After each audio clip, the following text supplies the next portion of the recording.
Hey guys, what's up? It's Sean, Autotopia LA, and welcome to another episode of For the Win. Today we're gonna look at two cars we shot in the past that are two of my favorites for a handful of reasons. The main one being that they're unique, they're different. Oftentimes we see a lot of Camaros, a lot of Chevelles, a lot of C10s, a lot of Mustangs, a lot of the usual suspects. And I never get upset or tired of seeing these cars, but like you guys, I think it's fun to see something that's a little bit different, a little bit of a unique choice. We're gonna look at a Ford Torino and we're gonna look at a Pontiac Grand Am. And by the way, both these cars are for the most part garage built. Yes, they did get some help in certain areas. The first one we're gonna look at is my friend Sean's Grand Am. It's a 73 Grand Am. Look, it might piss some of you off because some of you guys are probably hardcore about the 73 Grand Am. Not a sexy car. This wasn't a pretty car from the get-go, but it had all the potential to be something really cool, and it took an eye like Sean's to actually see this car and realize, done right, this could be a really, really cool car. He did most of the work himself. He got help on the paint and body work on this thing, and as far as body mods go, I think it's really neat that there's no body mods except one, and it's such a perfect one, man. He wanted to have a side exit exhaust, but he didn't want to do any of the traditional things. He wanted it to tuck up into the body a little bit. So when you look behind the rear wheels, they cut into the body just slightly enough to bring the exhaust tips up. Man, it's such a cool, simple mod done to this one. So at the heart of this thing, now again, some of you guys will go nutty. Why didn't he keep it Pontiac? Because he didn't. He went with an LS7 on this one. It's a built LS7 and he's making good power. He dressed it up really cool too, so you bring in elements of what still feels like it was a Pontiac engine. Did a lot of Holley stuff on here, Holley fuel rails. The car makes in the range of about 600 horsepower, made it do a T56 transmission. He's running 373 gears on this thing, which just seems to be perfect. He did Global West front control arms with QA1 coils all around. Got a custom 4-link built for the rear on it. It's still the stock framework, but he boxed the entire frame to be able to deal with the power he was putting to it. It's got custom headers built for it, 3-inch exhaust going all the way back to Borla mufflers. He also wanted to make this whole thing themed around the Hearst theme, so he did it kind of as a Hearst tribute car. And he did some really creative stuff on the interior. I gotta tell you, this is one of those interiors where it's so well done, simple, and creative. The front seats are out of a Honda. The rear seats are out of an Acura.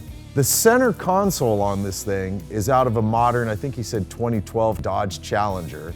But it all looks right. Like none of this looks weird or out of place. Obviously the seats are recovered with the Hearst logo on it, Hearst shifter on it. Kept the steering wheel, but recovered the whole wheel, refinished and restored the whole wheel. And Sean did all that stuff himself, which is pretty amazing, especially given that this guy is not a professional builder. He works at a trauma center. You know, gauges have been redone on it, the floor's been redone, the whole interior's been redone on it, but it's just such a creative approach to this car, especially given that it's not an attractive one, and yet the way Sean did this car, I saw him roll into one of the quarantine cruises.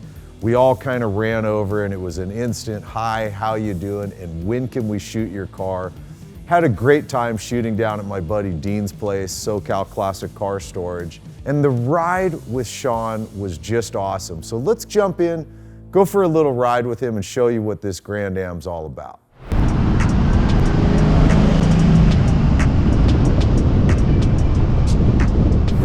Dude, I've never been in one of these cars, let alone driven one, and then top it off the level of build that this car is. Man, you really are set up suspension-wise. Yeah. I mean, it wants to turn. Man, the car feels just exceptional on the road. You can tell it's a heavy dog. It's a heavy car, and Yep. It feels like a heavy car. It does feel heavy. Yeah, it doesn't drive like a lighter car. No, like I wouldn't. But I'll bet you, I mean, you know, you're to the point, obviously, you've had the car for 31 years. Yeah. You know what you're dealing with. I'll bet you don't even feel the weight of it anymore. No, because I'm so used to it. The part that gets me is that you've done the bulk of it yourself. Yeah. Go ahead and jump on it.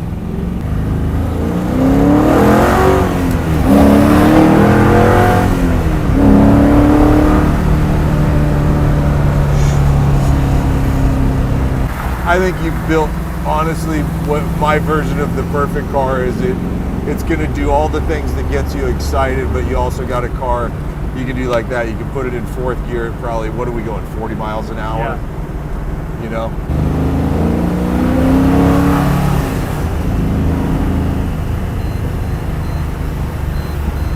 It really does sit well on the road, doesn't it? Yeah.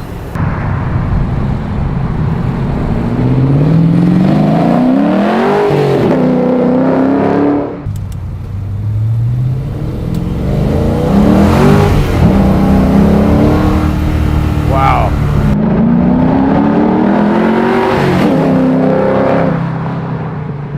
Okay, go for it.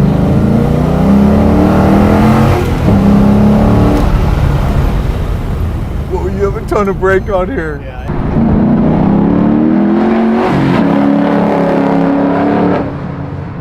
Okay, go for it.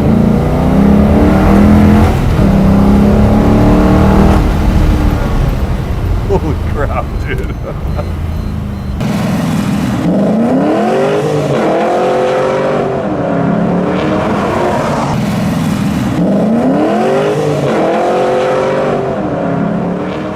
Go for it anyways. Whoa! Yes! That's what I wanted. That was awesome! That's what I wanted. That was awesome! Dude! That's what this car will do. Holy crap!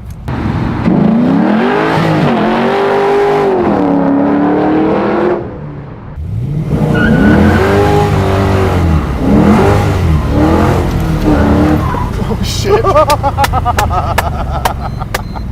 Sorry, dude. No, don't be sorry. That was awesome. I lit into Although I it. gotta admit, I did go for your oh shit handle That's all here. right. I lit into it a little too much.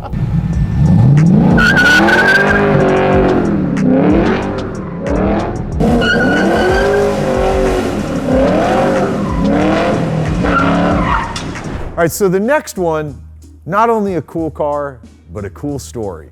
It's a 68 Ford Torino. This car is a one-family car. His mother bought this car for his grandmother when he was a kid, and he even left most of the interior on this car stock. The seats you see in here, they are not recovered. The door panels are not recovered. This is all stock original stuff to it, and he even showed me on the right passenger seat where he used to sit behind with his hands holding on, his finger poked through the seat and that hole's still left in the side of the seat. One of those silly, cool little things. But I love it because it's so rare at this point where we see cars that are 1, 2, maybe even 3 owner cars. But the idea that this has been in his family his whole life. And I love the purchase price for this one. And it's another one. Go back and look at the video to get the full story from him. He had crashed his dad's car. Dad wasn't gonna let him drive any more cars. He didn't have any money. His grandmother said, "How much you got?" He had $1 in his pocket.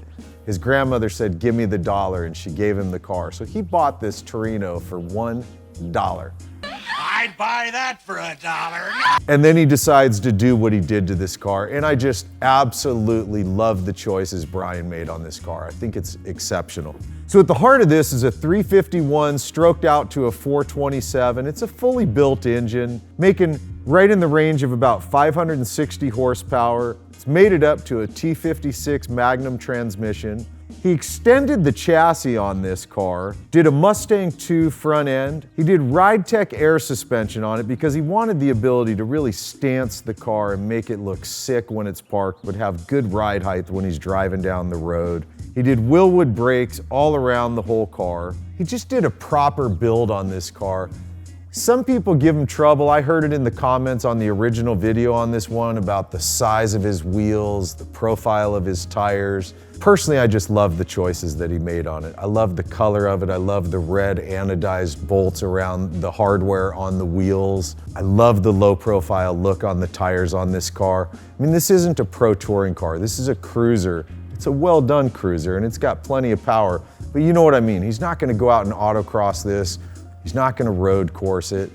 He made this car to drive down the road and pull into Cars and Coffees and car shows and look like a badass, and he does that really well with this car. So let's jump in with Brian, go for a little ride, and give you a sense of just how cool this Torino really is.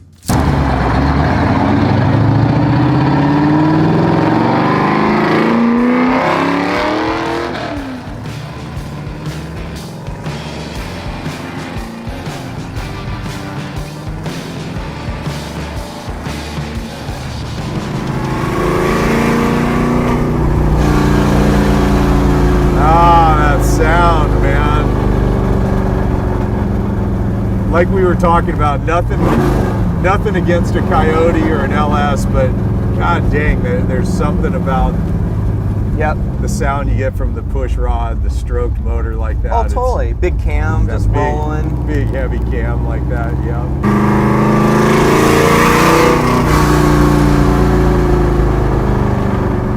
Bitchin' car, man. The little growl just makes me smile. Oh, it's so good.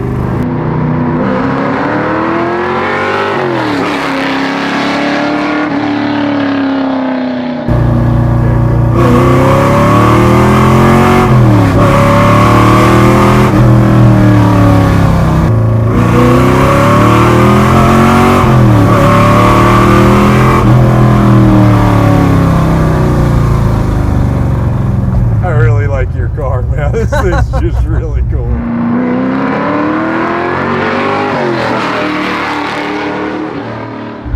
I just love that mid 500 horsepower range. To me is such a perfect place to be.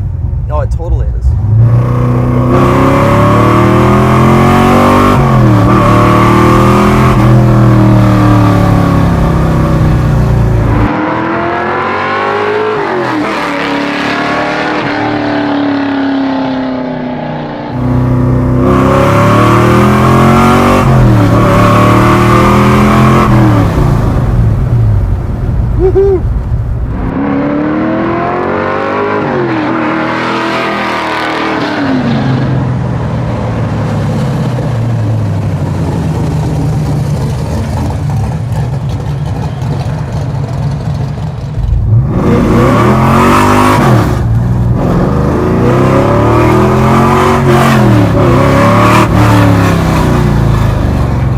That is everything we need, my brother.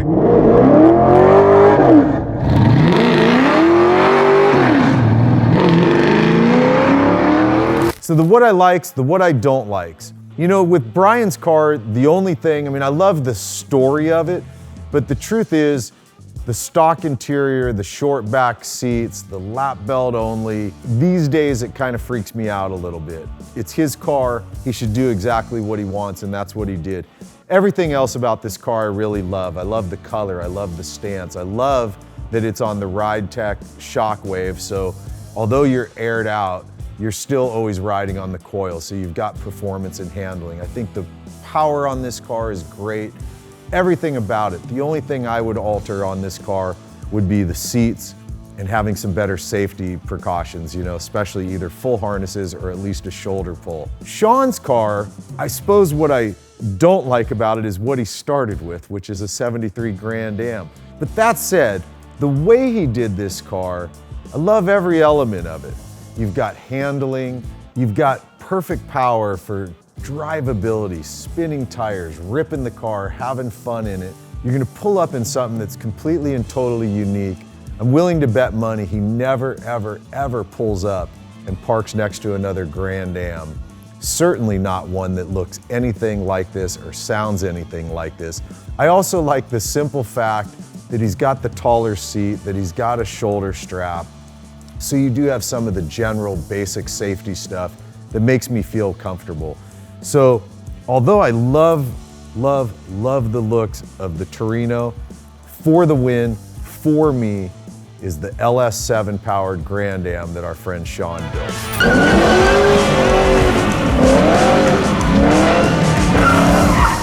So let me know which one you guys pick and why. And as always, a big thanks for hanging out and watching what we do here. I really appreciate it, you guys, and I will see you in the next episode. All right, man, later.